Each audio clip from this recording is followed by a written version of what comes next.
ॐ गुरुब्रह्मा गुरुविष्णु गुरुदेवो महेश्वरः गुरुसाक्षात् परब्रह्म तस्मै श्रीगुरवे नमः। ॐ स्थापकाय च धर्मस्य सर्वधर्मस्वरूपिणे अवतारवरिष्ठाय रामकृष्णाय ते नमः।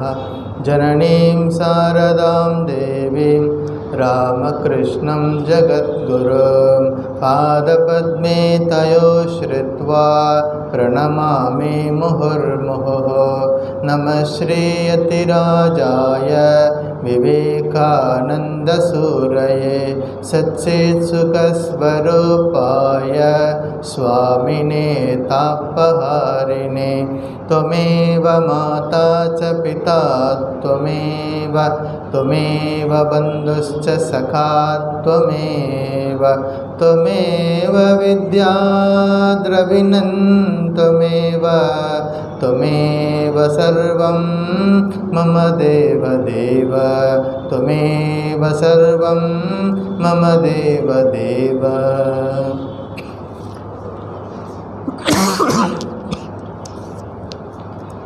ॐ नमो भगवते रामकृष्णाय।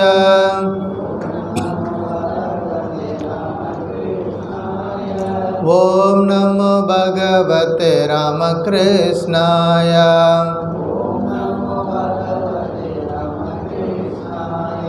ॐ नमो भगवते रामकृष्णाय।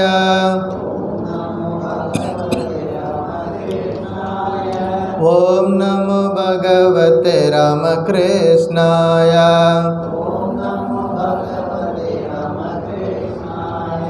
ॐ नमो भगवते रामकृष्णाय। ॐ नमो भगवते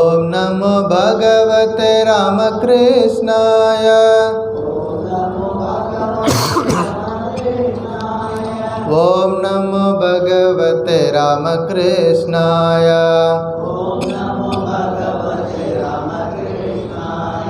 ॐ नमो भगवते रामकृष्णाय। ॐ नमो भगवते रामकृष्णाय। ॐ नमो भगवते रामकृष्णाय। ॐ नमो भगवते रामकृष्णाय। ॐ नमो भगवते रामकृष्णाय। ॐ नमो भगवते रामकृष्णाय। ॐ नमो भगवते रामकृष्णाय। ॐ नमो भगवते रामकृष्णाय। जय रामकृष्ण। श्रीमद् भगवद गीता ध्यान श्लोकम। ॐ पार्थाय प्रतिबोधितां भगवता नारायणेन स्वयं व्यासेन ग्रथितां पुराणमुनिना मध्ये महाभारतम् अद्वैतामृतवर्षिणे भगवते अष्टादशाध्यायिने अम्ब त्वामनुसन्दधामि भगवद्गीते भवद्वेषिणे। नमोऽस्तुते व्यासविशालबुद्धे पुल्लारविन्दायतपत्रनेत्र येन त्वया भारततैलपूर्णः प्रज्वालितो ज्ञानमयप्रदीपः प्रपन्नपारिजातः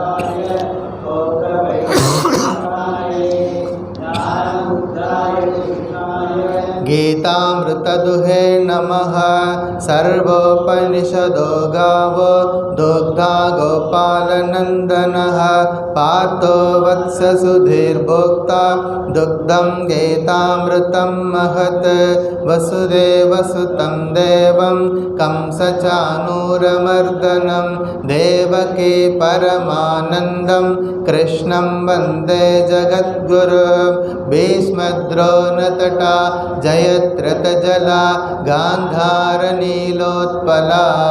शल्यग्राहवती कृपेण वहने कर्णेन वेलाकुला अश्वत्थामविकर्णघोरमकरा दुर्योधनावर्तिने शोत्तीर्णा खलु पाण्डवै रणनदी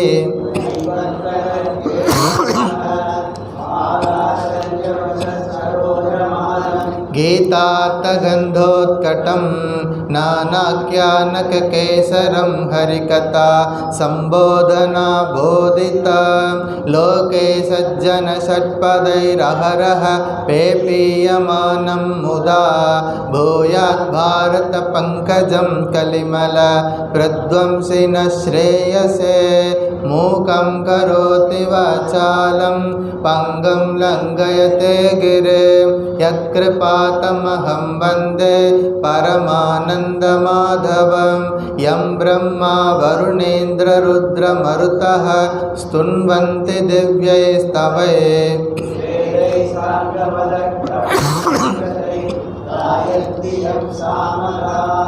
ध्यानावस्थितद्गतेन मनसा पश्यन्ति यं योगिनो यस्यान्तं न विदुःसुरा सुरगणा देवाय तस्मै नमः.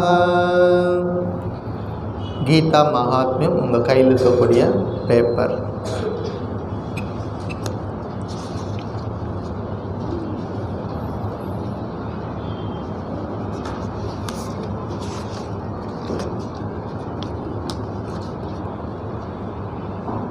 श्री गणेशाय नमः.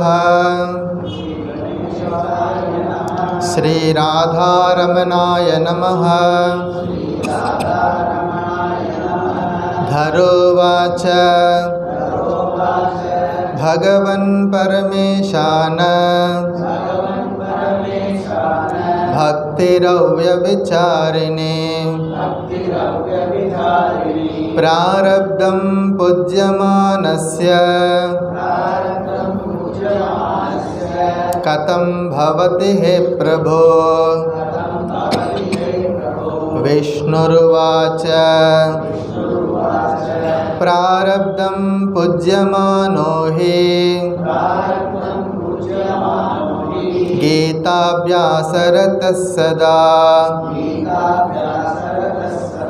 समुक्तस्य सुखी लोके कर्मणा नोपलिप्यते महापापातिपापानि गीताध्यानं करोति चेत् क्वचित् स्पर्शं न कुर्वन्ति நளினீதலமம்புவத். இந்த 3 ஸ்லோகங்கள் கடந்த வாரம் பார்த்துருக்குறோம். இன்றைக்கு ஸ்லோகா நம்பர் 4. கீதாயா புஸ்தகம் யத்ர யத்ர பாடः பிரவர்த்ததே தத்ர சர்வாணி தீர்த்தானி प्रयागादीनि तत्र वै. गीताया पुस्तकं यत्र यत्र पाठः प्रवर्तते तत्र सर्वाणि तीर्थानि प्रयागादीनि तत्र वै. கீதாயாக புஸ்தகம், கீதை பகவத்கீதை என்ற இந்த அற்புதமான நூல். யத்ர எங்கே, யத்ர எங்கே பாட்டக வாசிக்கப்படுகிறதோ, எத்திர பிரவர்த்தத்தை எங்கே நடைபெறுகிறதோ தத்ர அங்கே சர்வாணி தீர்த்தானி எல்லா தீர்த்தங்களும் பிரயாகாதீனி பிரயாகை போன்ற தீர்த்தங்களும் வை அப்படின்னா சங்கமிக்கின்றன, கூடுகின்றன அர்த்தம். கீதை எங்கே இருக்கிறதோ, எங்கே கீதை வாசிக்கிறார்களோ அங்கே பிரயாகை போன்ற எல்லா புண்ணிய தீர்த்தங்களும் வந்து கூடுகின்றன அப்படின்னு இதோட சிம்பிள் மீனிங்.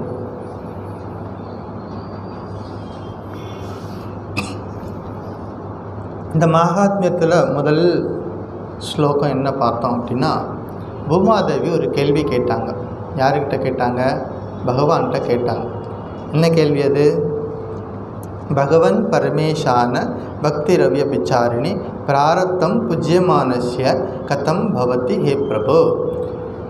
முன்வினை பயனால் கட்டுண்ட கிடக்கின்ற ஒருவனுக்கு ஆசை கலக்காத பக்தி எப்படி உண்டாகும் அப்படிங்கிறது கேள்வி. அப்போ பகவான் என்ன சொல்கிறார்? எப்போது யார் ஒருத்தர் கீதையை படிச்சுட்டு இருக்கிறதுல மூழ்கி இருக்கிறார்களோ அவர்கள் ஒரு நாளும் பந்தப்படுவது இல்லை. கீதை என்றால் இங்கே கீதை போன்ற சாஸ்திரங்களையும் நம் கருத்தில் கொள்ள வேண்டும். பகவத்கீதை மட்டுமல்ல, பகவத்கீதை போன்ற மற்ற சாஸ்திரங்களையும் கருத்தில் கொள்ளணும். அப்படி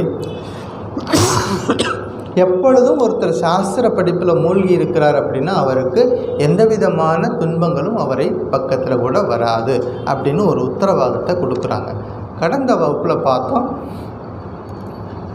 மகா பாப்பாதி பாப்பானி கீதா தியானம் கரோத்தி சேத்து கொச்சித் ஸ்பர்ஷம் ந குர்வந்தி நளினிதலம் அம்புவத்து. தாமரை இலையில் எப்படி தண்ணீர் ஒட்டாதோ அதுபோல பகவத்கீதையை தியானம் செய்பவர்களுக்கு எந்த விதமான கொடிய பாவங்களும் வராது அப்படின்னு நம்ம பார்த்தோம். அதுக்கான விளக்க உரையெல்லாம் பார்த்தோம், கடந்த வகுப்பில் பார்த்தோம்.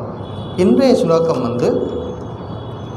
यत्र गीतायाः पुस्तकं यत्र पाठं प्रवर्तते तत्र प्रयागादीनि सर्वाणि तीर्थानि तत्र वै. என்ன சொல்ல வருது அப்படின்னா, தைத்திரிய உபனிஷத்தில் முதல் சாப்டருக்கு பேர் சிக்ஷாவல்லின்னு பேர்.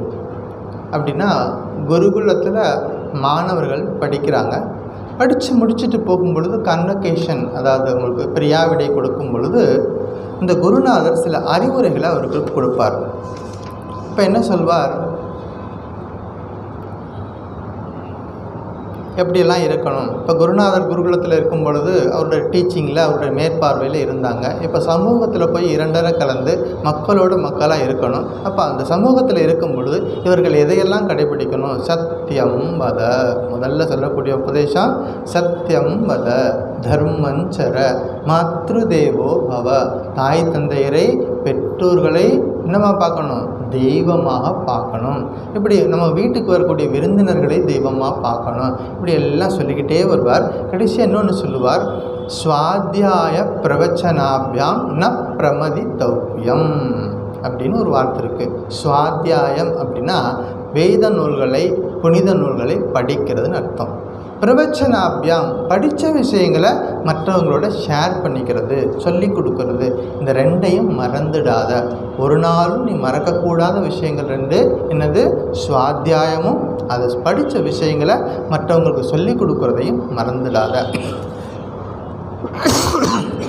ஏன்னா நம்ம பாரத நாடு அடிமையில் நாடாக ரொம்ப நாளாக இருந்துச்சு, மற்றவர்களுக்கு அடிமையாக இருந்துச்சு. சுவாமி விவேகானந்தர் அதற்கான காரணங்களை ஒரு பட்டியல் போடுகிறார். அதில் ஒரு காரணமாக என்ன சொல்கிறார் அப்படின்னா, வேத காலத்து உண்மைகள், அந்த வேத மந்திரங்களை சொல்லக்கூடிய கருத்துக்களை கடைசி எல்லை வரைக்கும் நம்ம கொண்டு போய் சேர்க்காத விட்டதும் ஒரு காரணம். அடுத்தடுத்த தலைமுறைகளுக்கு வேத கருத்துக்களை கொண்டு போய் சேர்க்காம விட்டதும் ஒரு காரணம். அப்படின்னா என்ன, அங்கே சுவாத்தியாயம் நடந்திருக்கு, பிரவச்சனாபியாம் இல்லை. அங்கே அந்த பார்ட் என்ன ஆகுது? மிஸ்ஸிங் ஆகுது. அதனால என்ன ஆகுது? கடைசியில் இருக்கக்கூடிய மக்களுக்கு அந்த கருத்துக்கள் போய் சேரலை. அப்படின்னா என்ன, வேதம் படிக்கணும், உபனிஷத் படிக்கணும், பகவத்கீதை படிக்கணும், ராமாயணம் படிக்கணும். ஆனால் படித்ததோடு மட்டும் இருக்கக்கூடாது, அது அடுத்த தலைமுறைக்கு சொல்லிக் கொடுக்கணும் அப்படிங்கிற ஒரு முக்கியமான ஒரு கருத்து நமக்கு தார்மீக கடமை இருக்கிறது அப்படிங்கிற ஒரு கருத்தை இந்த ஸ்லோகத்தில் பார்க்குறோம். ஒரு முறை மகாபெரியவர் ஒரு கிராமத்துக்கு போயிருந்தார். அப்போ அங்கே ஒருத்தர் பண்டிதர் படித்தவர் இருந்தார். அவரை கூப்பிட்டு, நீ என்ன பண்ணுற, இந்த கிராமத்தில் இருக்கக்கூடிய ஜனங்களுக்கெல்லாம் பகவத்கீதையை சொல்லி கொடு அப்படின்னு சொன்னார். சொல்லிவிட்டு அவர் வந்துட்டார். ஒரு 6 மாதம் 1 வருஷம் கழித்து மறுபடியும் அதே ஒரு கிராமத்துக்கு போகிறார். போயிட்டு கேட்குறார், என்னப்பா உன்னுடைய கீதா கிளாஸ்லாம் எப்படி போயிட்டுருக்கு அப்படின்னு கேட்குறாரு. அவர் சொன்னார், சுவாமி அதை ஏன் கேட்குறீங்க, 4 பேர் தான் வர்றாங்க. எத்தனை பேர்? 4 பேர் தான் வர்றாங்க அப்படின்னாரு. பரவாயில்லையே, உனக்கு இவ்வளோ கூட்டம் வருதா அப்படின்னாரு. அதென்னது 4 பேர் அவ்வளோ கூட்டம்னு சொல்கிறாரு. அப்போ அவர் சொன்னார், பகவத்கீதையை பகவான் கிருஷ்ணர் சொல்லும் பொழுது அவருக்கு ஒரே ஒரு ஸ்டூடெண்ட்டு தான் கிடைச்சான். எத்தனை பேர்? அர்ஜுனன் அப்படிங்கிற ஒரே ஒரு ஸ்டூடெண்ட்டு தான் கிடைச்சான். உனக்காவது 4 பேர் வர்றாங்க அப்படின்னு சொல்லிட்டு ஊக்கப்படுத்துகிறார். இது மாதிரி குறைஞ்ச பேர் வர்றாங்க அப்படிங்கிறலாம் நிறுத்தாமல் சாஸ்திரம் படிக்கிறத தொடர்ந்து செய்யணும். சாஸ்திரம் படிக்கணும், படித்த விஷயங்களை மற்றவர்களுக்கு சொல்லிக் கொடுக்கணும் அப்படிங்கிறத விஷயங்களை ஊக்கப்படுத்துகிறார். இதெல்லாம் நம்ம அவருடைய வாழ்க்கையில் பார்க்குறோம். ஏன் படிக்கணும் அப்படின்னா, தொடர்ந்து ஒரு இடத்துல வேத மந்திரங்கள் உச்சரிக்கும் பொழுது அந்த இடமே புனிதமாகி விடுகிறது. இப்போ நீங்கள் கோயிலுக்கு போகிறதுக்கும் மார்க்கெட்டில் காய்கறி மார்க்கெட்டில் இருக்கிற இடத்துக்கும் ஒரு வித்தியாசத்தை பார்க்கணும். காய்கறி மார்க்கெட்டில் இருக்கும் பொழுது நமக்கு ஒரு விதமான ஒரு டென்ஷன் இருக்கும். ஆனால் கோயிலுக்குள்ளே உள்ளே போனதுக்கப்புறமா அந்த மாதிரி ஒரு டென்ஷன் இருக்காது. என்ன நடக்குது அங்கே, என்ன மெஸ்மரிசம் நடக்குது அங்கே, என்ன மாயாஜாலம் நடக்குது, அதுவும் கட்டடம் இதுவும் கட்டடம், அங்கேயும் ஜனங்க இருக்கிறாங்க இங்கேயும் ஜனங்க இருக்காங்க, என்ன வித்தியாசம் நடக்குது. இந்த ஆசிரமத்துக்குள்ளே வந்ததுக்கப்புறம் ஒரு விதமான உங்களுக்கு ஒரு மனசில் சாந்தி இருக்குது. இதே அப்படியே அந்த ரோட்டு வெளியில் போகும்பொழுது பாருங்கள், அங்கே ஒரு விதமான ஒரு வைப்ரேஷன் இருக்குது. என்ன காரணம் அப்படின்னா, இது போன்ற ஆசிரமங்கள் கோயில்கள் இது போன்ற இடங்களில் எப்பொழுதும் இறை சிந்தனை அங்கே இருந்துக்கிட்டே இருக்கிறது. அதுதான் விஷயம். இங்கே அந்த இடத்துல யாராவது ஒருத்தர் எங்காவது ஒருத்தர் உட்காந்து இறை நாமத்தை சொல்லிக்கிட்டே இருப்பாங்க. மந்திரங்கள் வேத மந்திரங்கள் உச்சரிக்கப்பட்டுக்கிட்டே இருக்கும். எங்கே அந்த வேத மந்திரங்கள் உச்சரிக்கப்படுகிறதோ, எங்கே பகவத்கீதை இது போன்ற சாஸ்திரங்கள் படிக்கப்படுகிறதோ அங்கே நல்ல ஒரு வைப்ரேஷன் இருக்கும், ஒரு பாசிட்டிவ் எனர்ஜி இருக்கும். அதனால தான் அது போன்ற இடங்களுக்கு நமக்கு போகும் பொழுது நிச்சயமாக நம்மளுடைய மனசு ஒரு சாந்தி தானாக நடக்கிறத நம்ம கவனிக்க முடியும். ஸோ அதனால தான் என்ன பண்ணுறாங்க, நம்ம வாழ்க்கையில் தினசரி கோயில்களுக்கு போகணும். பெரியவங்க அந்த அறிவியல் உண்மைகளை ஒரு சடங்கு மூலமாக நமக்கு அழகாக சொல்லி கொடுத்துருக்குறாங்க. தினசரி காலையில் எழுந்தவுடனே கோயிலுக்கு போயிட்டு வா அப்படின்லாம் சொல்லி கொடுத்துருப்பாங்க. அப்போ இது காரணம் என்னென்னா, ஒரு பாசிட்டிவ் எனர்ஜி, நமக்கு சார்ஜ் பண்ணிக்கணும். இப்போ மொபைல் ஃபோன்லாம் வச்சுருக்கோம் எல்லாரும். மொபைல் ஃபோன் சார்ஜ் தீர்ந்து போச்சுன்னா நம்மளால் மொபைல் ஃபோனை யூஸ் பண்ண முடியாது. அதோட கம்யூனிகேஷன் எல்லாமே நின்று போயிடும். இப்போ என்ன பண்ணுற, உடனே சார்ஜ் குறையும் பொழுது உடனே சார்ஜ் பண்ணிடுறோம். அது மாதிரி இது போன்ற புனித நூல்களை, பகவத்கீதை போன்ற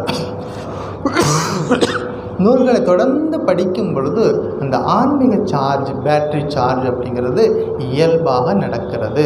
அது அவசியம், நம்ம செய்யணும் அப்படிங்கிறது 2வது விஷயம்.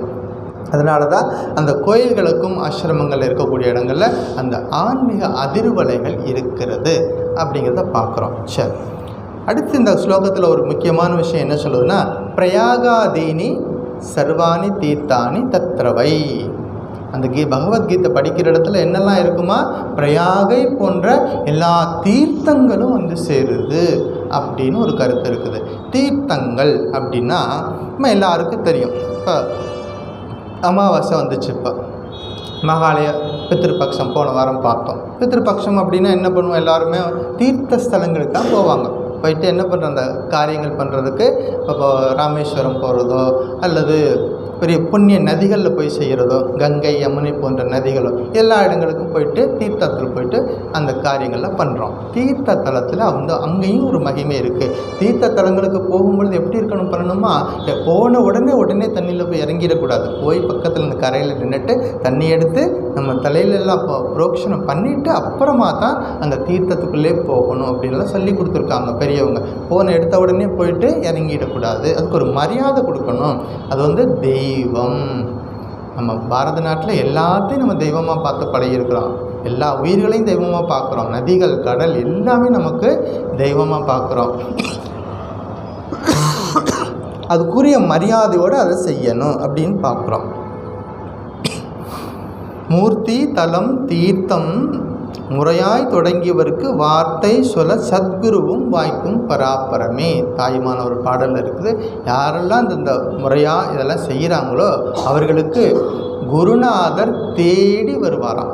குருநாதர் தேடி நம்ம போக வேண்டியில்லை. இதெல்லாம் முறையாக அதனுடைய அனுஷ்டானங்களை தொடர்ந்து நம்ம வாழ்க்கையில் கடைபிடிக்கும் பொழுது நமக்கு குருநாதர் உரிய நேரத்தில் உபதேசம் செய்வார் அப்படிங்கிற விஷயத்தை சொல்லி கொடுக்குறாங்க. ஸோ நம்ம வீடு கோயிலாக மாறணும் அப்படின்னா என்ன பண்ணணும்? வீட்டில் எப்பொழுதும் இறை நாமம் சொல்லிக்கிட்டு இருக்கணும். அல்லது கீதை போன்ற புஸ்தகங்களை தொடர்ந்து வாசிப்பு அங்கே தொடர்ந்து நடந்துக்கிட்டு இருக்கணும் அப்படிங்கிறதான் அதில் கருத்து. ஒரு நிகழ்ச்சியை பார்ப்போம். ஸ்ரீகிருஷ்ணர் இவர் சாந்திபனி முனிவர் அப்படின்னு ஒரு முனிவர் இருந்தார். அவருடைய குருநாதர். அந்த குருகுலத்தில் போயிட்டு ஸ்ரீகிருஷ்ணரும் குருகுலத்தில் போய் மாணவனாக சேர்ந்து படித்தார். நமக்கு கிருஷ்ணர் சொன்னது தான் கீதையை நம்ம பார்க்குறோம். அவரும் மாணவ பருவத்தில் என்ன பண்ணுறாரு? குருகுலத்தில் போய் தான் படிக்கிறார். அப்போ சாந்திபனி தான் அவருடைய குருநாதர். அவருடைய ஆசிரமத்தில் அதை படிச்சுட்ருக்கிறார். ஒரு நாள் ஆசிரியர் என்ன பண்ணார்? ஒரு போர்டில் எழுதி போடுறார். வேத மந்திரங்கள் எழுதி போடுறார். அதை அழிச்சிடுங்க அப்படின்னு சொல்கிறார். யாரெல்லாம் போய் அதை அழித்து பார்க்குறாங்க, அழிச்சிட்டே இருக்கிறாங்க, அழிக்கவே முடியல. குருநாதரே வந்தார். அவரும் அழித்து பார்க்குறார், அவரும் அழிக்க முடியல. அப்போ ஸ்ரீகிருஷ்ணர் சொன்னார் தன்னுடைய ஃப்ரெண்டை கூப்பிட்டு. அவர் யார்? குச்சேலனை கூப்பிட்டு, குச்சேலா நீ போயிட்டு ஆசிரமத்தில் இருக்கக்கூடிய அந்த குளத்தில் போயிட்டு நீராடிட்டு அங்கேருந்து கொஞ்சம் தீர்த்தம் கொண்டுட்டு வா, அதை வச்சு அந்த போர்டு அழிச்சிடு அப்படிங்கிறார். இது நாள் வரைக்கும் தண்ணி வச்சு தான் அழித்து பார்த்துருக்குறாங்க, அழியலை. அந்த குச்சேலன் என்ன பண்ணால் குளத்தில் போயிட்டு நீராடிட்டு அங்கேருந்து கொஞ்சம் தீர்த்தம் கொண்டு வந்து அந்த தீர்த்தத்தை வச்சு அழிச்சிட்டாங்க. எல்லாமே கிளியராக போகுது அப்படின்னு சொல்கிறோம். என்ன விஷயம் அப்படின்னு அதுக்கு பின்னாடி இருக்கக்கூடிய கருத்து என்னென்னா, தீர்த்தங்கள் மகிமை வாய்ந்தவை, சாதாரண தண்ணியாக பார்க்கக்கூடாது, அதுவும் பிரம்மம் அப்படிங்கிற விஷயம் புரிய வைக்கிறாங்க. குருகுலத்தில் இருக்கும் பொழுது எல்லாற்றையும் மதிப்பு கொடுத்து பார்க்கணும் அப்படிங்கிறத சொல்லி கொடுக்குறாங்க. இன்னொரு உதாரணம் இருக்கிறது. நம்முடைய ஆச்சாரியர் இங்கே இருக்கார், ராமானுஜர். எங்கே இருக்கார்? கண்டுபிடிங்க. சூப்பர், கண்டுபிடிச்சிட்டிங்க. ராமானுஜர் அவர் மேல்கோட்டையில் இருக்கார், கர்நாடகாவில். அப்போ விசிஷ்டாயுத அந்த சம்பிரதாயத்தை பிரச்சாரம் பண்ணிக்கிட்டு இருக்கார். அப்போ அந்த மேல்கோட்டையில் இருக்கும் பொழுது நடந்த நிகழ்ச்சி. ஒரு சமயம் சமணர்கள் இவர் கூட வாக்குவாதம் பண்ணுறதுக்கு வர்றாங்க. அந்த காலத்தில் சமண மதம் ரொம்ப ப்ராமினெண்ட்டாக இருந்த காலம். சமணர்கள் வர்றாங்க, இவர் கூட வாக்குவாதம் பண்ணுறாங்க. இவர் கூட வாக்குவாதம் பண்ணவங்க எவ்வளோ பேர் தெரியுமா? 12,000 பேர். ஒருத்தர் கிடையாது, 2 பேரில் 12,000 பேர் வாக்குவாதம் பண்ண வர்றாங்க. ஒவ்வொரு ஸ்டேஜாக போகுது. ஒவ்வொரு நாளும் உட்காருவாங்க, சில விஷயங்களை விவாதம் பண்ணுவாங்க. சாயந்தரம் ஆச்சா முடிச்சுக்குவாங்க, அடுத்த நாள் திரும்ப உட்காருவாங்க. இப்படி ஒவ்வொரு ரவுண்டாக போகுது. இப்போ ஃபைனல் ரவுண்டுக்கு வந்துருச்சு. இப்போ யார் தோற்று போகிறாங்களோ, அந்த வாதத்தில் யார் தோற்று போகிறார்களோ தோற்றவர் ஜெயித்தவருடைய மதத்தை பின்பற்ற வேண்டும். இப்போ ராமானுஜர் தோற்று போயிட்டார்னா என்ன நடக்கணுங்க? அந்த சமண மதத்துக்கு போயிடணும். சமணர்கள் தோற்று போயிட்டாங்கன்னா விசிஷ்டாத்வைத்தை ஏற்றுக்கணும் அப்படின்னு ஒரு நீதி. கடைசி நாள் இன்றைக்கி முடியுது, நாளைக்கு ஃபைனல் ரவுண்ட் அப்படின்னு வச்சுருக்கிறாங்க. அப்போ ராமானுஜர் தன்னுடைய சீடனை கூப்பிட்டார். அவரோட பேர் முதலியாண்டான்னு பேர். முதலியாண்டானை கூப்பிட்டு, நாளைக்கு காலையில் இங்கே சபைக்கு வர்றதுக்கு முன்னாடி குளத்தில் போயிட்டு தீர்த்தம் ஆடிட்டு அனுஷ்டானங்களை முடிச்சுட்டு வா அப்படின்னு சொன்னார். இது சாதாரணமாக குருநாதர் சீடருக்கு சொல்லக்கூடிய உபதேசம்தான். இந்த சமணர்கள் இதை எப்படி எடுத்துக்கிட்டாங்க அப்படின்னா, எப்படி இதில் ஏதாவது ஒரு சூழ்ச்சி இருக்குமோ, நம்மக்கிட்ட இந்த நிறைய புஸ்தகங்கள்லாம் வச்சு நம்ம 2 பேர் பேசி பார்க்குறோம், யாரும் முடியல. அப்போ இவர் ஏதோ ஒரு பர்டிகுலராக ஒரு சீடனை கூப்பிட்டு ஒரு பர்டிகுலர் உபதேசம் கொடுக்குறாரு. அவர் போய் குளத்தில் போய் குளிச்சுட்டு வான்னு சொல்கிறாரு. அங்கே ஏதாவது ரகசியம் வச்சுருக்கிறாரோ அப்படின்னு அவங்களுக்கு சந்தேகம் வந்துருச்சு. யாருக்கு? அந்த சமணர்களுக்கு. அடுத்த நாள் காலையில் முதலியாண்டான் போய் குளிச்சுட்டு வழக்கம் போல் தீர்த்தம் எடுத்துகிட்டு வர்றார். பின்னாடியே அந்த 12,000 பேரும் போய் குளத்தில் குளிக்கிறாங்க. அவங்க வாழ்க்கையில் குளத்தில் குளித்த பழக்கம் இல்லாதவங்க.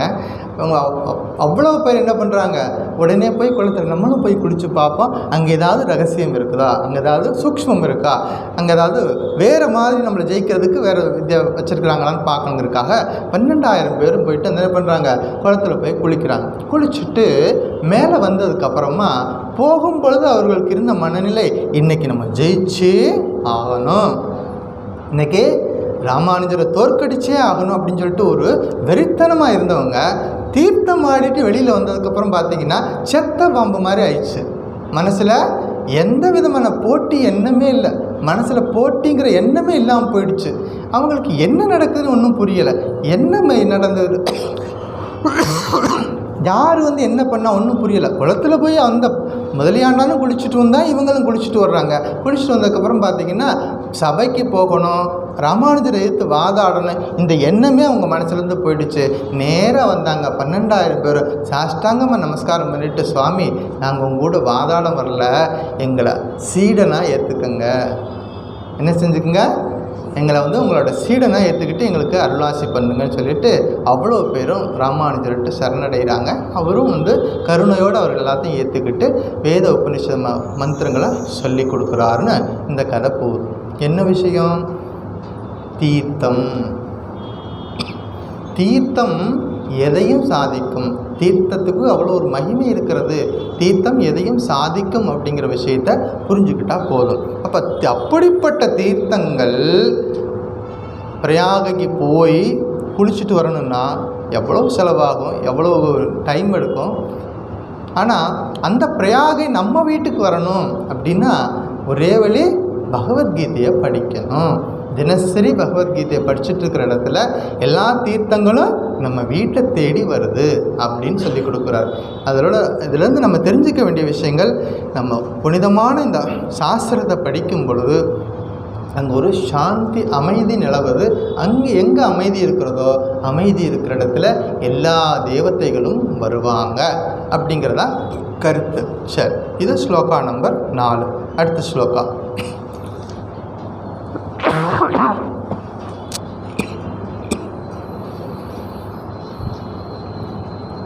श्लोका नंबर 5. सर्वे देवाश्च ऋषयो योगिनः पन्नगाश्च ये गोपाला गोपिका वापि नारदोद्धव पार्षदैः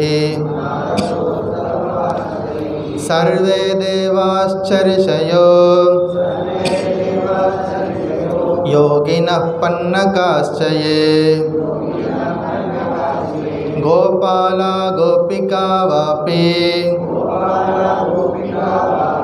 नारदोत्तव पार्षदैः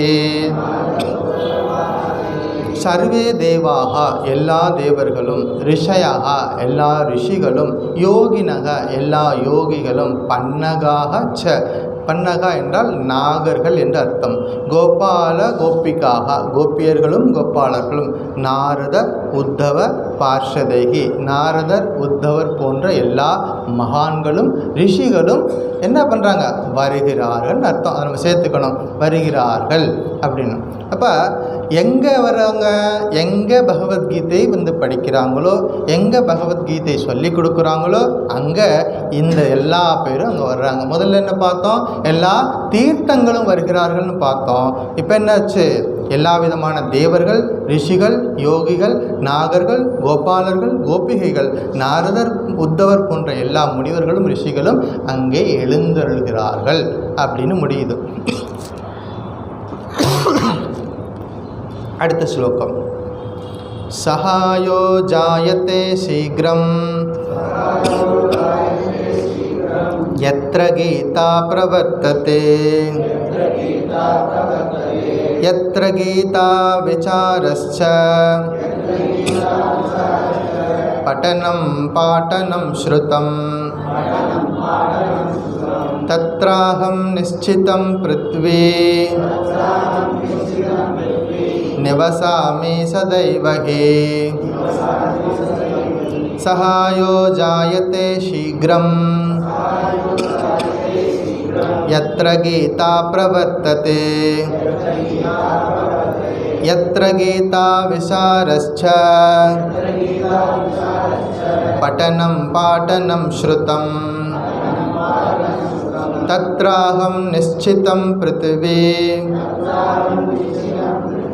निवसामि सदैव हे। हे पृथ्वी, हे पृथ्वी அப்படின்னா நிலமகளே, அதாவது பூமாதேவியே.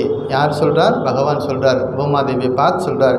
எத்திர கீதா பிரவர்த்ததே, எங்கே கீதை படிக்கப்படுகிறதோ, எங்கே கீதை ஓதப்படுகிறதோ, எங்கே சாண்டிங் நடக்கிறதோ, எத்திர கீதா பிரவர்த்தத்தை, எத்திர கீதா விசாரக பிரவர்த்தத்தை, எங்கே இந்த கீதை என்பது ஆராய்ச்சி செய்யப்படுகிறதோ, கீதை விளக்கமாக படித்து ஒரு சிந்தனை பண்ணுறாங்களோ அந்த இடத்துல எங்கே படிக்கப்படுகிறதோ, பட்டனம் பாட்டனம் அப்படின்னா எங்கே பிறருக்கு விளக்கி சொல்லப்படுகிறதோ, ஸ்ருதம் எங்கே கேட்கப்படுகிறதோ, தத்ர சகாயம் சீக்கிரம் பவதி, அங்கே உதவி விரைவில் சேர்கிறது.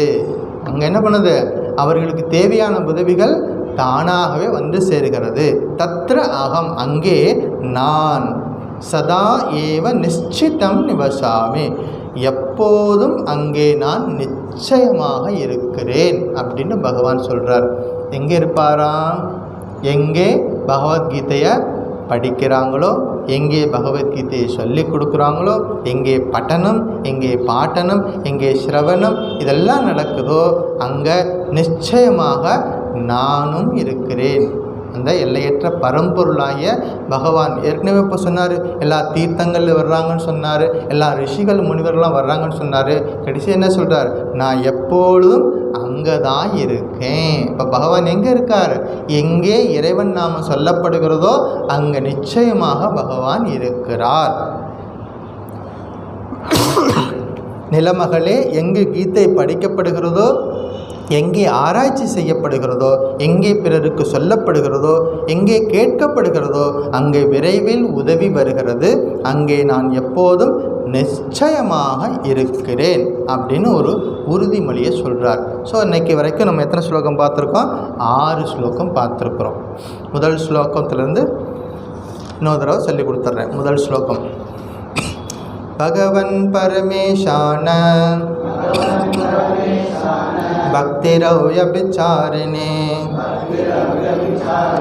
பிராரப்தம் புஜ்யமானஸ்ய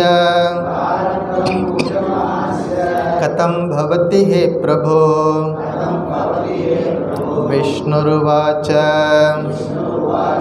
பிராரப்தம் புஜ்யமானோ ஹே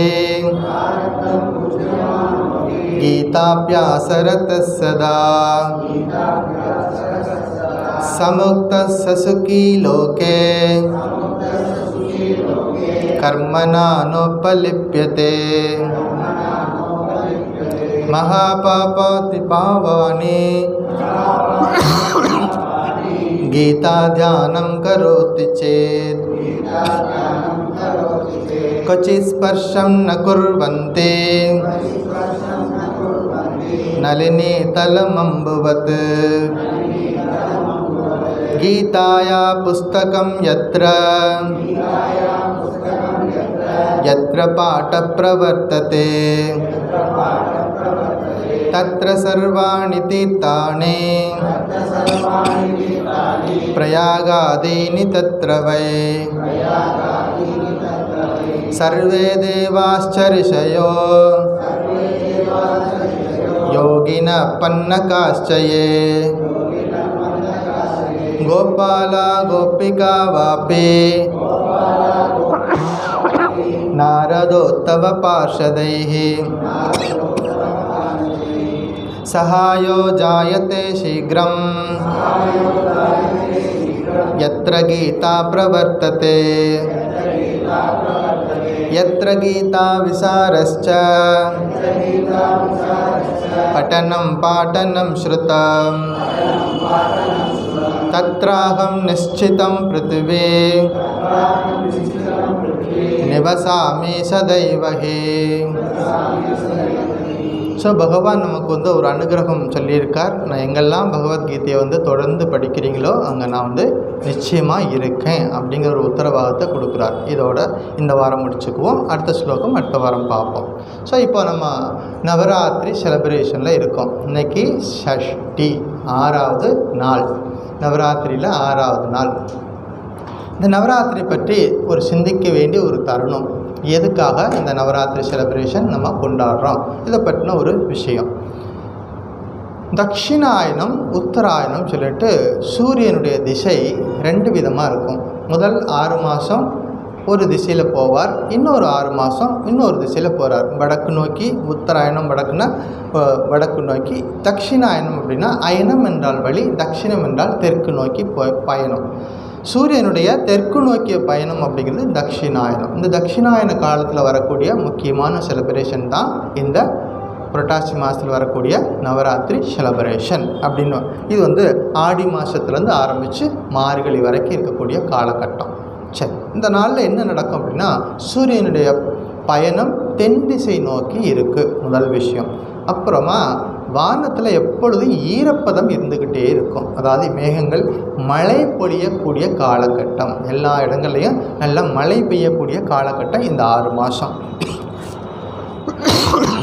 புழு பூச்சிகள்லாம் விலங்குகள்லாம் அதிகமாக இனப்பெருக்கம் செய்யக்கூடிய காலகட்டம். அதனால தான் இந்த மாதிரி மழை காலங்களில் என்ன ஆகுது, நிறைய நோய் வரும், விதவிதமாக நோய்கள்லாம் வரும். அப்போ நிறைய கொசு போன்ற அந்த பூச்சிகள்லாம் நிறைய இனப்பெருக்கம் நடக்கிறதுனால நிறைய சுகாதார பிரச்சனைகள்லாம் வரக்கூடும். ஏன்னா அவங்க வந்து இந்த மழை காலங்களில் அவருடைய உற்பத்தி அதிகமாக இருக்கிறதுனால இது ஒரு காரணமாக இருக்குது. அப்புறமா விவசாயிகளுக்கு சந்தோஷம் கொடுக்கக்கூடியது ஆடிப்பட்டம் தேடி விதை. இந்த ஆடி மாதத்தில் எல்லோரும் விவசாயத்தை தொடங்குவாங்கன்னு பார்க்குறோம். பிராணவாயு அதிகமாக கிடைக்கக்கூடியது இந்த காலகட்டத்தில், அதாவது ஆக்சிஜன். அதனால தான் இந்த காலகட்டத்தில் என்ன பண்ணுறோம், அதிகாலையில் 4 மணிக்கு எழுந்து கோயிலுக்கு போகணும், 5 மணிக்கு எழுந்து சூரியனை நாம் எழுப்பணும். என்ன செய்யணும், நாம் முதல்ல எழுந்து சூரியனை எழுப்பணும். அப்படின்னா என்ன, 4:30 மணி 5 மணிக்கு நாம் எழுந்து குளிச்சுட்டு கோயிலுக்கு போகணும். அப்படி போகும் பொழுது ஆக்சிஜன் அதிகமாக இருக்கும், நம்ம உடம்புக்கு நல்லது அப்படின்னு முன்னோர்கள் எவ்வளவு பெரிய சயின்டிஃபிக்கான ஒரு விஷயத்தை எளிமையாக அந்த சடங்குகள் மூலமாக நமக்கு சொல்லி கொடுத்துருக்குறாங்க அப்படின்னு பார்க்குறோம். இந்த 6 மாத காலத்தில் பகல் பொழுது வந்து குறைவாகும், இரவு பொழுது நீண்டு இருக்கிற மாதிரி நமக்கும் தோணும். அப்படி ஒரு விஷயமும் இருக்குது. எல்லாத்துக்கும் மேலே அம்மன், அதாவது அம்பிகை வழிபாட்டுக்கு உரிய காலமாக இருக்குது. எல்லா ஊர்களையும் பார்த்திங்கன்னா செலிப்ரேஷன் விழாக்கள் எடுக்கிறதெல்லாம் இந்த காலகட்டத்தில் தான் நடக்கும் அப்படிங்கிறத பார்க்குறோம். சரி, இது வந்து தட்சிணாயன காலகட்டத்தில் நடக்கக்கூடியது. நம்ம மடத்துலையும் இந்த துர்கா பூஜை அப்படிங்கிறது எப்படி வந்துச்சுன்னு பார்ப்போம். துர்கா பூஜை ஒரு முறை பகவான் ஸ்ரீ ராமகிருஷ்ணனுடைய நேரடி சீடர் ஒருத்தர் சுவாமி பிரம்மானந்தர், அவருக்கு ஒரு நாள் ஒரு காட்சி கிடைக்குது. துர்காதேவி கங்கையிலிருந்து இறங்கி நம்ம மடம் இருக்கக்கூடிய பேலூர் மடத்துக்குள்ளே நடந்து வர்ற மாதிரி ஒரு காட்சி பார்க்குறார். அது யூஸ்வலாக இல்லாத ஒரு விஷயம். திடீர்னு ஒரு அம்பிகை வந்து மடத்துக்குள்ளே வர்ற மாதிரி அவருக்கு ஒரு விஷன் கிடைக்கிது. சரி, இதை சுவாமிஜி வந்தவுடனே உடனே சொல்லணும், அதாவது விவேகானந்தர் வந்த உடனே இந்த காட்சியை பற்றி அவருக்கு சொல்லணும்னு நினச்சிக்கிட்டு உட்காந்துருக்கிறார். சுவாமிஜி பக்கத்தில் வர்றார். வந்துட்டு, ராஜா நான் உன்ட்ட ஒரு விஷயத்தை சொல்ல போகிறேன் அப்படின்னார். பிரம்மானந்தருக்கு இன்னொரு பேர் ராஜா மகாராஜ். உனக்கு ஒரு விஷயம் சொல்ல போகிறேன், என்ன சொல்லுங்க. எனக்கு ஒரு காட்சி கிடைச்சது, அம்பிகை நம்ம மடத்துக்குள்ளே வர்ற மாதிரி நான் ஒரு காட்சி பார்த்தேன். எந்த காட்சி பிரம்மானந்தர் கிடைச்சதோ அதே காட்சி சுவாமிஜிக்கும் கிடச்சிருக்குது, அதைத்தான் நானும் சொல்லணும்னு நினச்சேன் அப்படின்னார். அப்போ 2 பேருடைய காட்சியும் அந்த விஷனும் ஒரே மாதிரி இருந்ததுனால 2 பேர் முடிவு பண்ணாங்க, இனிமேல் நம்ம மடத்தில் அம்பிகைக்கு வழிபாடு ஆரம்பிச்சிடுவோம். அப்படி தான் முதலாக பேலூர் மடத்தில் துர்கா பூஜையை தொடங்குறாங்க. துர்கா பூஜை முதல் பூஜைக்கு யார் வர்றாங்க, அம்பா. நம்ம மடத்தில் இருக்கக்கூடிய அம்பாள் யார், சாரதம்மா பேரில் தான் சங்கல்பமே பண்ணி பூஜை ஆரம்பிக்கிறாங்க. பூஜை செய்தவர் வந்து சசி மகாராஜுடைய அப்பா. அவர் பெரிய பண்டிதர், வேத விற்பனர். அவர் தான் வந்து முதல் பூஜையை நடத்தி வைக்கிறார். தொடர்ந்து பல வருஷங்கள் அவர் கூடவே இருந்து இந்த துர்கா பூஜை நடத்துகிறார். இப்படி முதல் முறையாக நம்ம வேலூர் மடத்தில் இந்த துர்கா பூஜை அப்படிங்கிறது இமேஜ் வச்சு, அதாவது பெரிய ஒரு விக்கிரகம் வச்சு ஆரம்பிக்கிற பூஜை வந்து ஆரம்பமாகுது. பிற்காலத்தில் நல்ல டெவலப்மெண்ட் ஆகி இப்போல்லாம் போய் பார்த்திங்கன்னா இந்த நவராத்திரி சமயத்தில் வேலூர் மடத்தில் கால் வைக்கிறது கூட இடம் இருக்காது. அவ்வளோ ஒவ்வொரு நாளும் ஆயிரக்கணக்கான பக்தர்கள் உள்ளே வந்துட்டு தரிசனம் பண்ணிட்டு போயிட்டுருப்பாங்க. அப்படி ஒரு சிறப்பான ஒரு பூஜை இன்றைக்கு வேலூர் மடத்தில் மட்டும் கிடையாது, உலகில் உள்ள எல்லா மடத்தினுடைய பிரான்ச் எல்லாருடைய கிளைகள்லையும் இந்த துர்கா பூஜையை சின்ன அளவுலையோ பெரிய அளவுலையோ அந்தந்த இடத்துக்கு தகுந்த மாதிரி இந்த பூஜை வந்து தொடர்ந்து நடந்துக்கிட்டே இருக்குது. இது எப்படி ஆரம்பிப்பாங்க வேலூர் மடத்தில் அப்படின்னா, கிருஷ்ண ஜெயந்திக்கு அடுத்த நாள் பந்தல் போடுறதுக்கு அந்த கால் ஊண்டிடுவாங்க, பூஜை போட்டுருவாங்க. ஒரு மாதம் ஆகும் அந்த பெரிய பந்தல் வந்து எரெக்ஷன் பண்ணுறதுக்கு, ஒரு மாதம் ஆகும். அது முடியும் பொழுது இந்த நவராத்திரி ஆரம்பமாகும். இப்படி அந்த செலிப்ரேஷனுக்கு ஒரு பேக்ரவுண்டு நம்ம மடத்தில் எப்படி கொண்டாடுறோம் அப்படின்னு. இப்போ நவராத்திரி அப்படின்னா 9 நாள், கடைசி நாள் வந்து தசமி 10 நாள் அப்படின்னு சொல்லி பார்க்குறோம். முதல் நாளில் அம்பிகைக்கு பேர் சைலபுத்ரி, அம்பாளுக்கு என்ன பேர்? சைலபுத்ரி. 2வது நாள் பிரம்மச்சாரிணி. 3வது நாள் அம்பாளுக்கு பேர் சந்திரகண்டா. 4வது நாள் கூஷ்மாண்டா. 5வது நாள் ஸ்கந்த மாதா. 6வது நாள் காத்தியாயனி. 7வது நாள் காலராத்திரி. 8வது நாள் மகாகௌரி. 9வது நாள் சித்திதாத்ரி. 10வது நாள் தசமி. இப்படி பார்க்குறோம். 9 நாளும் அம்பிகைக்கு விசேஷமாக பூஜை நடக்கும். பெங்காலில் இது என்ன ட்ரெடிஷன் அப்படின்னா, அம்பிகை அந்த பார்வதி தேவி பூமிக்கு வந்த நாள் அன்றிலேருந்து அவங்க வீட்டில் ஒரு பிள்ளை மாதிரி, பெங்காலில் வெஸ்ட் பெங்காலில் எப்படி இந்த துர்கா பூஜைக்கு அவ்வளோ ஒரு உற்சாகமாக எல்லா வீடுகளையும் சின்ன சின்ன விக்கிரகங்கள் வச்சு ரொம்ப விசேஷமாக கொண்டாடுவாங்க. வீட்டில் ஒரு குழந்தையாக அப்படி அம்பிகையை பார்ப்பாங்க. அம்பிகை வந்து வேறு மாதிரி இல்லாமல் அவங்க வீட்டில் இருக்கக்கூடிய ஒரு உறுப்பினரை வச்சு அந்த அளவுக்கு ஒரு பாசத்தோடு அம்பிகைக்கு அங்கே நடக்கக்கூடிய அந்த பஜனையிலேருந்து பார்க்குற அந்த பூஜை ஸ்ரத்தையோடு பூஜை பண்ணுறது, இதெல்லாம் செய்யும் பொழுது நிச்சயமாக அம்பாள் நம்ம கூட இருக்கிறா அப்படிங்கிற உணர்வோடு செய்கிறாங்க. இதெல்லாம் நம்ம பார்க்குறோம். இந்த நவராத்திரி நாளில் வந்து குடும்பத்தில் இருக்கக்கூடிய எல்லாரையும் ஒன்றிணைக்கிற ஒரு விழா. குடும்பத்தில் இருக்கக்கூடிய எல்லாரையும் வேறு வேறு இடங்களில் இருப்பாங்க, வேலை பார்த்துட்டு இருப்பாங்க. கரெக்டாக இந்த செலிப்ரேஷன் வந்துருச்சா எல்லாம் லீவ் போட்டுட்டு வீட்டுக்கு வந்துடுவாங்க. அப்போ எல்லாரையும் ஒருங்கிணைக்கக்கூடிய ஒரு முக்கியமான விழா, பர்டிகுலராக பெண்கள் குழந்தைகள். என்ன சாமிஜி சொல்லியிருக்கார் விவேகானந்தர், எங்கே பெண்கள் மதிக்கப்படுகிறார்களோ அந்த நாடு தான் உயரும். பெண்கள் மதிக்கப்படணும், பெண்களை நம்ம தாயாக பார்க்கணும், பெண்களை அம்பிகையாக பார்க்கணும் அப்படிங்கிற விஷயத்த சொன்னார். அப்போ பெண்களுக்கும் குழந்தைகளுக்கும் ரொம்ப உற்சாகமாக இருக்கக்கூடிய ஒரு விஷயம் இது. எல்லா வீடுகளும் இப்போ நம்ம தென் தமிழ்நாட்டில் கொலு அப்படின்னு சொல்லிட்டு கொலுவில் வந்து நிறைய பொம்மைகள்லாம் வச்சு இந்த குழந்தைகளுக்கு எப்போதும் ஆர்வமாக போயிட்டு என்ன பண்ணுவாங்க, அந்த குழந்தைகள்லாம் கொலுவெல்லாம் பார்க்குறாங்க. அந்த கொலுவில் நிறைய கலாச்சாரத்தோட பண்ண விஷயங்கள்லாம் சொல்லி வைப்பாங்க. அந்த குழுவில் அந்த பொம்மைகள் மூலமாக ராவணன், முருகனுடைய 6 படை வீடு வச்சுருப்பாங்க. அப்புறம் வந்துட்டு மனிதர்கள், விலங்குகள், இப்படி எல்லா விதமான பொம்மைகளும் அந்த குழுவில் இருக்கிறத பார்ப்போம். ரிஷிகள், மகான்கள், ரிஷிகள், அப்படி எல்லா விதமான பொம்மைகளும். அதாவது பொம்மைகளை பார்க்கும் பொழுது இந்த குழந்தைகளுக்கு இவங்க எல்லாரும் கூடயும் நாமளும் இருக்கிறோம், எல்லாரையும் நம்ம வந்து பத்திரமா பார்த்துக்கணும், யாருக்கிட்டையும் வெறுப்பு காட்டக்கூடாது, எந்த உயிர்களையும் நம்ம வந்து வெறுப்பாக பார்க்கக்கூடாது, எல்லாருக்குள்ளேயும் அந்த அம்பிகை இருக்கிறார் அப்படிங்கிற சின்ன ஒரு விஷயத்தை எவ்வளோ அழகாக ஒரு குழந்தைகளுக்கும் புரிகிற மாதிரி சொல்லி கொடுத்துருக்குறாங்க பெரியவங்க. இதெல்லாம் காலங்காலமாக இருந்துக்கிட்டு வர்ற விஷயங்கள். இது என்ன பண்ணணும், அடுத்த தலைமுறைகளுக்கும் கொண்டு போய் சேர்க்கணும். பல வீடுகளில் இன்றைக்கி சில பேர்கிட்ட கேட்பேன், நம்ம வீட்டில் கொலு வச்சுருக்கீங்க, இல்லை சுவாமி அப்படிம்பாங்க.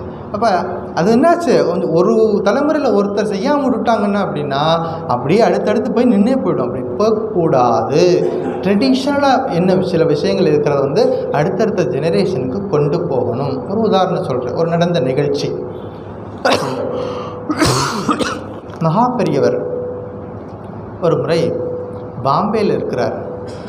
அப்போ அவரை பார்க்குறதுக்காக பாலக்காட்டிலேருந்து ஒரு ஃபேமிலி போகிறாங்க. அன்றைக்கி அவர் பாம்பேயில் அங்கே இருக்கார். இவங்க எங்கேருந்து போகிறாங்க? பாலக்காடு கேரளாவில் இருக்குது. அங்கேருந்து ஒரு ஃபேமிலி போகிறாங்க. அன்றைக்கி பெரியவருடைய தரிசனம் இருக்குதுன்னு சொல்லிட்டு எல்லோரும் வரிசையாக போய் நிற்கிறாங்க பக்தர்கள்லாம். இவங்களும் போய் வரிசையில் நிற்கிறாங்க. அப்படியே லைன் மூவ் ஆகிக்கிட்டே இருக்குது.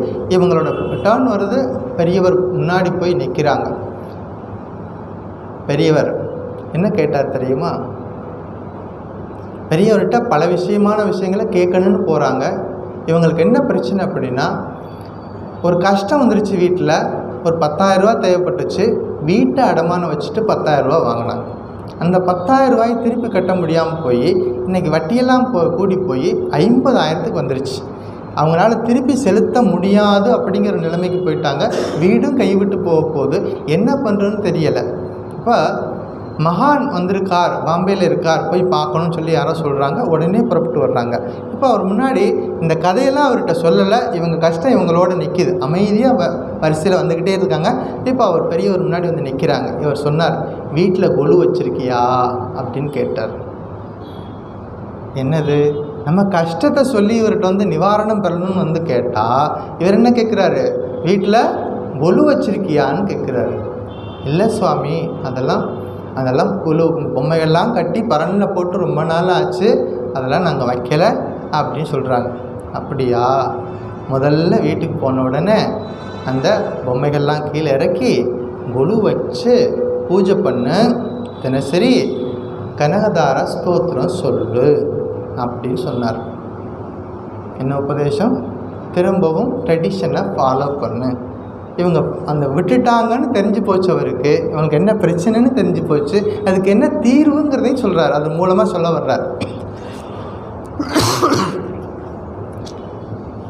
வீட்டுக்கு போனோடனே என்ன பண்ணுங்க?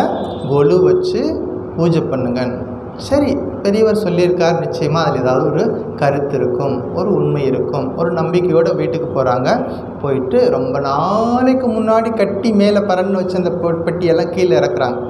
இறக்கி எல்லாம் தூசி தட்டி கழுவி எல்லாம் பெயிண்ட் அடிக்கலாம் பண்ணிகிட்டு இருக்கும் பொழுது பார்த்தீங்கன்னா ஒரு பழைய ஒரு ஓலைச்சுவடி அதை எடுத்து பார்க்குறாங்க. அது என்ன? அது அவங்களுக்கே தெரியாது அப்படி ஒரு ஓலைச்சுவடி அங்கே இருக்குதுன்னு.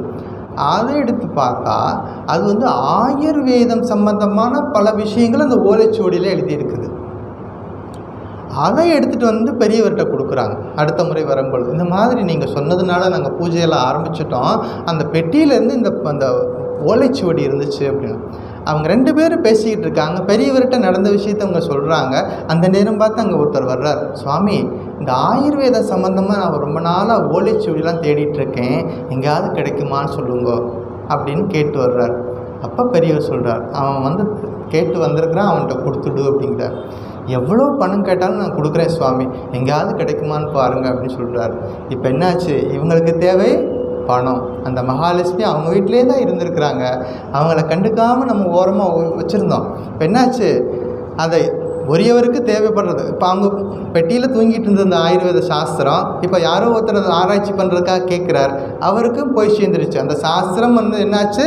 எங்கேயோ ஒரு இடத்துல பத்திரமா இருந்தது. வெளியில் போய் இப்போ அவர் என்ன பண்ணுவார்? ஆராய்ச்சி பண்ணுவார். அவர் மற்றவர்களுக்கு சொல்லிக் கொடுக்க போகிறார். அந்த சாஸ்திரம் வந்து பாட்டனமாக போகுது. இப்போ நம்ம பார்த்துருக்கோம் பகவத்கீதை படிக்கும்போது பட்டணம் மட்டும் இருக்கக்கூடாது, மற்றவர்களுக்கு சொல்லிக் கொடுக்கணும். அந்த சொல்லிக் கொடுக்குற அடுத்த ஸ்டேஜுக்கு அது போயிடுச்சு.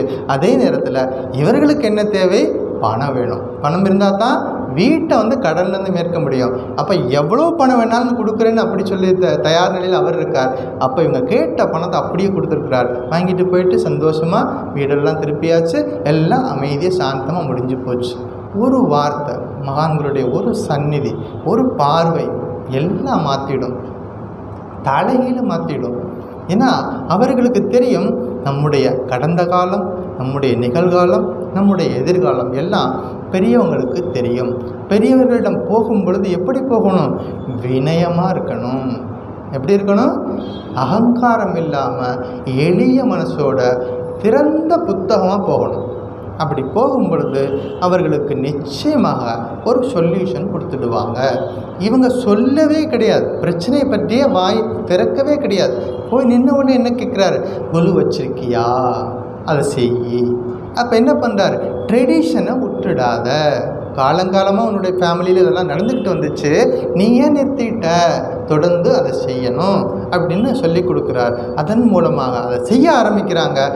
சின்ன சின்ன பிரச்சனைகள் எல்லாம் தானாக காணாமல் போயிடுச்சு. இதெல்லாம் படிக்கிறோம், ஒரு லைஃப்பில் படிக்கும் பொழுது தெரியுது. அப்போ எதுக்கு வேலையை அது பெரியவங்க ஏன் அதை சொல்லி கொடுத்துருக்குறாங்க அப்படின்னா, தொடர்ந்து செய்யணும். காலங்காலமாக எதெல்லாம் இருக்கிறதோ, நடைமுறையில் இருந்ததோ, அது அடுத்த ஜெனரேஷனுக்கு சொல்லி கொடுக்கணும் அப்படிங்கிற ஒரு தார்மீக கடமை எல்லாருக்கும் இருக்குது. அதை நம்ம அவசியம் செய்யணும் பார்க்குறோம். இப்போ 9 நாள் அம்பிகையை பூஜை பண்ணுறோம். முதல் 3 நாட்கள் அம்பிகையை பார்வதியாக பார்க்குறோம், அதாவது அம்பிகை பராசக்தியாக. அடுத்த 3 நாட்கள் அம்பிகையை லக்ஷ்மி தேவியாக வழிபடுகிறோம். அடுத்த கடைசி 3 நாட்கள் அம்பிகையை சரஸ்வதியாக வழிபடுகிறோம். கடைசி நாள் என்னது? தசமி. இந்த 9 நாள் இந்த பூஜையில் அம்பிகை பலவிதமான அசுரர்களை வதம் செய்கிறார்னு படிக்கிறோம். தேவி மகாத்மியத்தில் ரத்த பீஜன், சும்ப நிசும்பன், மகிஷாசுரன், இப்படி நிறைய அசுரர்களை அழிக்கிறதாக நம்ம அந்த தேவி மகாத்மா கதையில் படிக்கிறோம். சுவாமி அம்பிகை கையில் ஆயுதம் வச்சுட்டு அசுரர்களை அழித்தாங்க. நாங்கள் எந்த அசுரர்களை அழிக்க போகிறோம்? இப்போ நம்ம வீட்டில் எந்த அசுரன் இருக்கிறான்? எந்த அசுரனை அழிக்கிறதுக்காக பூஜை பண்ண போகிறோம் அப்படின்னா, நம்ம வீட்டில் இருக்கக்கூடிய அசுரன் யார்? வீட்டுக்குள்ளே இருக்கானா, நமக்குள்ளே இருக்கானா, வெளியில் இருக்கானா? நம்முடைய அசுரர்கள் எல்லாம் வெளியில் கிடையாது. நம்முடைய அசுரர்கள் எல்லாம் நமக்குள்ளே தான் இருக்கிறாங்க. நமக்குள்ளே இருக்கக்கூடிய அந்த அசுரர்கள், சோம்பேறித்தனம், இதெல்லாம் நமக்கு ஒவ்வொருத்தரும் நமக்கு நம்மளே ஒரு லிஸ்ட்டு போட்டோம்னா பெரிய லிஸ்ட்டாக போகும். நமக்குள்ளே எத்தனை பேர் அசுரர்கள் இருக்கிறாங்கன்னு லிஸ்ட்டு போட்டோன்னா அவ்வளோ பெரிய லிஸ்ட்டு போயிட்டே இருக்கும். மளிகை கடை லிஸ்ட்டு மாதிரி போயிட்டே இருக்கும். அத்தனை அசுரர்கள் நமக்குள்ளே இருக்கிறாங்க. அவர்களெல்லாம் ஜெயிக்கணும்னா அம்பிகை வழிபாடு செய்யணும். அம்பிகையோட அனுகிரகம் இருந்துச்சுன்னா எல்லாத்தையும் நம்மளால் சாதிக்க முடியும். அப்படிங்கிறதான் இந்த நவராத்திரி மூலமாக நமக்கு கிடைக்கக்கூடிய விஷயம். 10ஆவது நாள் அம்பிகை என்ன பண்ணுறாங்க? எல்லாத்தையும் ஜெயிச்சிடுறாங்க. எல்லா அசுரர்களையும் வதம் பண்ணிட்டு வெற்றி திருநாள், அதுக்கு பேர் தான் விஜயதசமி அப்படின்னு சொல்கிறாங்க. வெற்றி திருநாளை பற்றி இன்னொரு நிகழ்ச்சி இருக்குது. ஒரு நாள் இன்றைக்கி மகாபிரியர் பற்றியே நிறைய வருது. இதுவும் மகாபிரியர் ஒரு நாள் அன்னைக்கு தசமி, விஜயதசமி அன்னைக்கு அவர் ஆசிரமத்தில் இருக்கார். அப்போ நிறைய பக்தர்கள் வர்றாங்க. எல்லோரும் ஒருத்தர் நமஸ்காரம் பண்ணிட்டு போயிட்டே இருக்காங்க. கடைசியாக அவர் பையன் வந்தான், ஸ்கூல் படிக்கிற பையன், 8ஆம் கிளாஸ், ரொம்ப சின்ன பையன், குட்டி பையன். அவன் வர்றான்.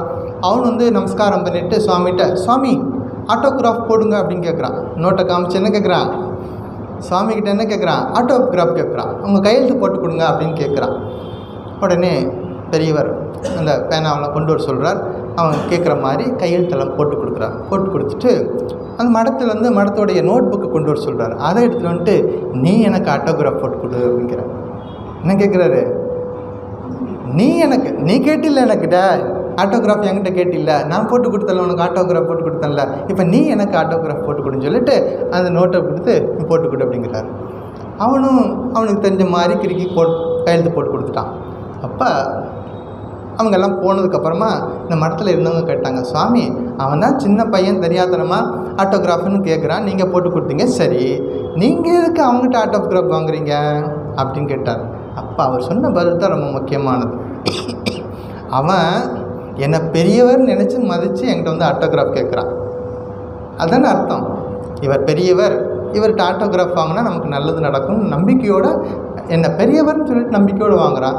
நான் என்ன நினச்சேன், அவனும் பெரியவன் தான், அவனும் தாழ்ந்தவன் கிடையாது, அவனும் குறைஞ்சவன் கிடையாது, என்னை விட அவனும் குறைஞ்சவன் கிடையாது, அவனும் பெரியவன் தான், அவனுக்கு புரிய வைக்கணும்.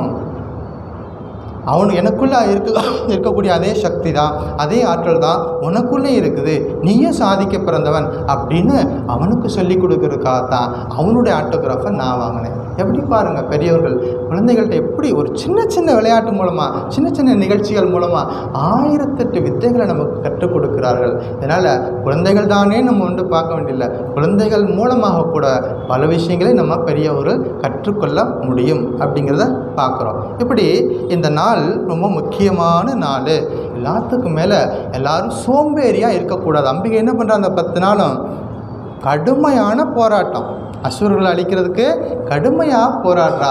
அப்போ யாரும் சோம்பேறியாக இருக்கக்கூடாது யார் வாழ்க்கையில் நீங்கள் ஜெயிக்கணுமா, சாதிக்கணுமா, என்ன பண்ணணும், எப்போதும் உற்சாகமாக இருக்கணும், எப்போதும் உழைக்க தயாராக இருக்கணும் அப்படிங்கிற ஒரு கருத்து. அதுக்கு ஒரு சின்னதாக ஒரு குட்டி கதை சொல்லிவிட்டு முடிச்சிடலாம். சரி, ஒரு விவசாயி இருந்தான். அந்த விவசாயிக்கு 4 பேர் பசங்க இருந்தாங்க. எத்தனை பேர் இருந்தாங்க? 4 பசங்க. 4 பசங்க இருக்கிறாங்க. இந்த 4 பேரும் அவர் விவசாயி கடுமையாக போய் தோட்டத்தில் வேலை பார்ப்பார். காலையிலேருந்து சாயந்தரம் வரைக்கும் வேலை பார்ப்பார். இந்த பசங்களுக்கு எவ்வளோ சொல்லி கொடுத்து பார்க்குறார், வேலையே செய்ய மாட்டானுங்க. எப்போ பார்த்தாலும் சோம்பேறியாக வீட்டிலேயே உட்காந்துட்டு சாப்பிட்றது தூங்குறது, அப்புறம் வீட்டில் எல்லா விதமான அதிகாரம் பண்ணிக்கிட்டு எனக்கு அது வேணும் இது வேணும்னு கேட்டுட்டு இப்படி ஏதாவது எல்லா சேட்டையும் பண்ணிகிட்டு இருக்காங்க. அப்போ அந்த விவசாயிக்கும் வயசாகி போச்சு. ஒரு நாள் அவர் மரணப்படுக்கையில் படுத்திருக்கிறார். வயசாகி போச்சு, ரொம்ப வயசாகிடுச்சு. இன்றைக்கோ நாளைக்கோ ஆகிப்போச்சு, படுத்திருக்கிறார். இப்போ கடைசி காலகட்டம், பேச்சு கூட சரியாக வராது. அப்படி நிலையில் அந்த 4 பேரையும் கூப்பிட்றாரு. சைகளை கூப்பிட்றாரு. 4 பேர் வா அப்படிங்கிறார். அந்த 4 பேரும் போய் நிற்கிறாங்க.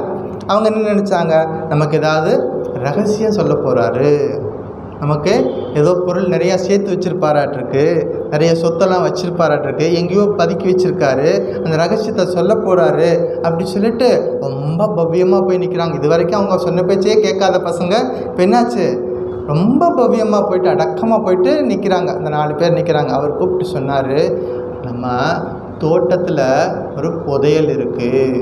அதுக்காக தானே இவங்க போனாங்க. 4 பேர் நின்னாங்க. நம்ம தோட்டத்தில் ஒரு புதையல் இருக்குது, அது அந்த இடத்துல கை காமிச்சார். அப்படி போயிட்டார். முழுசாக சொல்லி முடிக்கிறதுக்குள்ளே போயிட்டார். இந்த பசங்களுக்கு இப்போ ஒரு க்யூரியாசிட்டி வந்துருச்சு. எந்த தோட்டத்தில், வடக்கால பார்த்தா அங்கே ஒரு தோட்டம் இருக்குது, தெற்கு பக்கம் போனால் அங்கே ஒரு தோட்டம் இருக்குது, மேற்கு பக்கம் போனால் அங்கே ஒரு தோட்டம் இருக்குது, நிறைய தோட்டம் இருக்குது, எந்த தோட்டத்தை சொல்லியிருப்பார் அப்படின்னு உங்களுக்கு பெரிய கவலை. தோட்டம்னா அது ஒவ்வொரு தோட்டமும் பல ஏக்கர் நிலமாக இருக்குது, எந்த இடத்துல வச்சுருக்காரு இந்த புதையில அப்படின்னு அது வேறு சங்கடம். போயிட்டு என்ன பண்ணுறாங்க 4 பேர், அடுத்த நாள் காலையில், அன்றைக்கி நைட்டு தூக்கம் வருமா அவங்களுக்கு? வராது, தூக்கமே வரல. காலையில் பொழுது எப்போ விடியும் முதல்ல போய் தோண்டி புதையில எடுக்கணும்னு சொல்லிட்டு அடுத்த நாள் காலையில் விழுந்தவுடனே அன்றைக்கி நேரத்திலே எழுந்துட்டாங்க.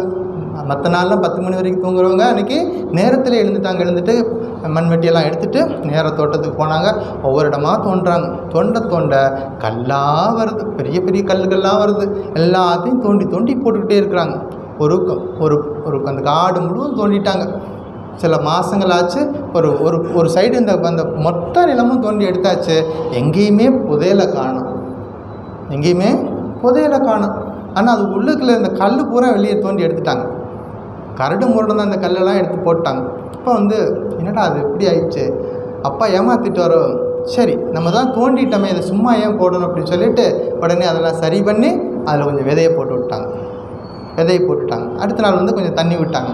இப்போ என்னாச்சு, அந்த காடாக கிடந்தது இப்போ என்னாச்சு, நல்லா அவங்களே போய் வேலை செஞ்சாங்க, கடுமையாக உழைச்சாங்க, வேலை பார்த்தாங்க. அதுலேருந்து தேவையற்ற கற்கள்லாம் எடுத்துட்டாங்க. இப்போ நல்லபடியாக விதை போட்டாங்க, அழகாக முளைச்சி வந்தது, நல்லா மகசூல் கொடுத்தது, நிறைய தானியங்கள் வீட்டுக்கு வந்துச்சு. சரி, ஒரு இடத்த தோண்டி பார்த்துட்டோம், அங்கே கிடைக்கல. இன்னொரு இடத்துல இருக்க அந்த தோட்டத்தில் அங்கே வச்சுருப்பார் அந்த புதையில, அங்கேயும் போய் தோண்ட ஆரம்பித்தாங்க.